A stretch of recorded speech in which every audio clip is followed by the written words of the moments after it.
Hi everyone, Christina here. Welcome to another card video at my YouTube channel and blog. I'm going to jump right into this and I'm going to be showing you 3 different ways to make DIY shimmer paper. The first product I'm using is some glitter paste from Bo Bunny. I've got 3 colors here in Caribbean, Lavender, and Bubblegum. And they're so sparkly and pretty. I really love this method of making DIY shimmer paper. It's not even shimmer, it's glitter paper.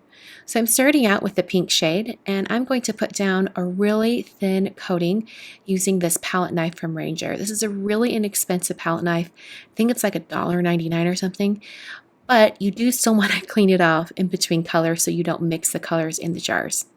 But I'm just adding on some of the purple, and I'm kind of swishing back and forth to get those to mix just a little bit. And after you have it kind of evened out, you can move on to the next shade. So I'm going to go into the Caribbean blue color, and I'm kind of bringing that up into the purple a little bit, kind of spreading that out. You want a pretty even coating of glitter paste because you don't want big chunky areas, but even if you do, it's okay because I am going to be die cutting it with that circle die, and that will sort of flatten everything out and even everything out before I put it on my final project. So I'm going to add a little bit more of that pink down at the bottom because that circle die was a little bigger than my area. I'm also going to bring in the purple once more just because I didn't like that there was that patchy area kind of up there in the center. So I'm just bringing that purple in so that I can get a better color shade difference. So spreading that out really lightly. Then I'm going to set this aside to dry. I actually let it dry overnight because this was pretty thick glitter paste, but I think you might be able to work with it after a few hours. The next method for creating DIY shimmer paste is to use some pearlescent paints. I'm using these paints from Finetec today, and I'm going to use 3 different colors. So I've got some watercolor paper on my board here, and I've taped it down. And I'm starting with this gold color, and I'm just sweeping that across my watercolor paper. And then I'm going to go ahead and move to a green color. And then I'm using 4 colors, not 3. I'm using 4 colors. I'm going to go to a blue and then also to a purple. And in the end, you could actually only see about 3 of the shades because this circle wasn't as big, but I think it works out really well.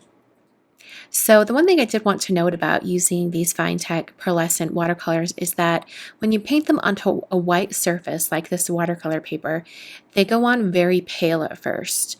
You have to really build layers of color in order to get that big payoff. But if you want to go straight to that really intense shade, you could actually use black cardstock or pre-paint your watercolor paper with black watercolor and let it dry, and then you can paint this over the top. And because that black surface really brings out the colors in the Finetec paints, that is a little bit of a faster way to get to that really intense color. So I'm hoping I can show you guys that technique very soon. I'm hoping to put that into a card video and then you can see the difference. But since I was working with white watercolor paper today, I just did layers and layers of color. And when you do it this way, you also have the opportunity to get those colors to really mix and kind of the shades to change more gradually. So there is an advantage to doing it this way as well. I'm going to add a little more green over the top here and kind of bring that all the way down. And then I'm going to heat set this to dry. Just because I'm impatient, you could definitely just leave it to air dry if you wanted, but I tend to use my heat tool more often than not just to speed up the process. So the third way to make DIY shimmer paper might be my most favorite way as of late. And this was the first time I'd actually done it, and the end result is fantastic. So I'm starting out by blending some colors using Distress Oxide inks. I've used Broken China, I'm now using Wilted Violet, and then I'll bring in some Worn Lipstick. And I'm just trying to get a nice saturation of color and have these colors blend one to the other. So I'm going to bring in this Worn Lipstick, and so sorry for the camera going out of focus. I've sped up the video. I wish I could blend this quickly, but that's just not physically possible. But even when I didn't have it sped up and it was just the camera recording in real time, I was moving rather quickly and it caused the camera to not really know what to focus on. So there is a little blurriness there. So I've got those three colors all blended and I'm checking it with my die to make sure it's the right size and kind of enough color shown for each shade. And I've put a little box down here and I'm going to use this glitter dust spray, and this is in the color silver. It's so super easy to use. I just did a little test on the side and then I'm going to come in and spritz all over the top of this blended piece of cardstock. And it puts down a very fine mist of glitter. And not only that, but after it dries, it says to let it dry for 2 to 3 minutes. But of course, like I said before, I was impatient. So I used my heat tool and it looks glossy and almost wet. So I thought for sure when I touched it, it would come up on my hands, but it was amazing. Like nothing is coming up. Even with the Distress Oxide inks getting wet again, I was super amazed. It's almost like it puts a plastic coating over the paper. It's really, really cool. So I was able to immediately go in and die cut this piece. There was no drying time involved since I sped that up with my heat tool. So I'm using this circle die from Simon Says Stamp. This is one of the nested circle dies, and I'm just running that through twice to make sure that it cuts cleanly. And I really love how this one turned out. I think it's my favorite, like I mentioned before. It's my favorite way of getting some ombre glitter paper because it's just so super shiny. I then used the same circle die to cut that Finetec watercolor painted piece. And so I've got those two. And then I'm going to bring in that glitter paste from Bo Bunny.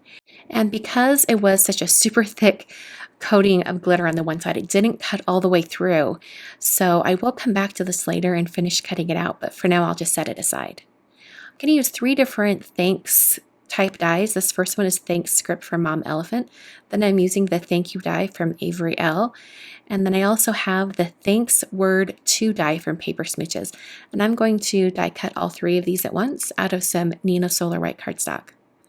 Then I've got the Thank You Wishes stamp set from Mom Elephant, and I'm going to be stamping this and heat embossing it onto some Licorice Twist cardstock from Basil. So I have my little gridded transparency sheet in there. That helps me line up the stamps. It gives me a guideline for how to get these stamps on here perfectly straight. Then I can swing my MISTI door over, peel up that grid, and then I've exposed the stamps and I can go ahead and start stamping. Prepping the black cardstock with a powder tool to cut down on any static cling that might make the embossing powder stick to areas where I don't want it. And then I inked up my stamps with a Versamark ink, swung the door over, and stamped down. So that's a super easy way to get all 3 sentiments stamped at the same time. I sprinkled on some Hero Arts white embossing powder and tried to shake off the excess and really tapped it hard. And then I heat set that with my heat tool. And I'm going to cut these out by hand. I think you definitely could cut them out with a paper trimmer and you'd get straighter lines and not as many crooked areas, but they were so small I didn't want to bother with that. I then created 3 card bases, 1 for each circle that I created, and I scored them at 5.5 to create top folding cards. So now I'm back to that glitter paste piece, and I just used my scissors to finish cutting out that circle. The grooves were already there from the die, so it was super simple just to finish that up. Then I took some foam adhesive and put 3 strips on the back of each circle, and then I was able to line them up on each card base and put sentiments on and finish the cards. These were super simple and easy.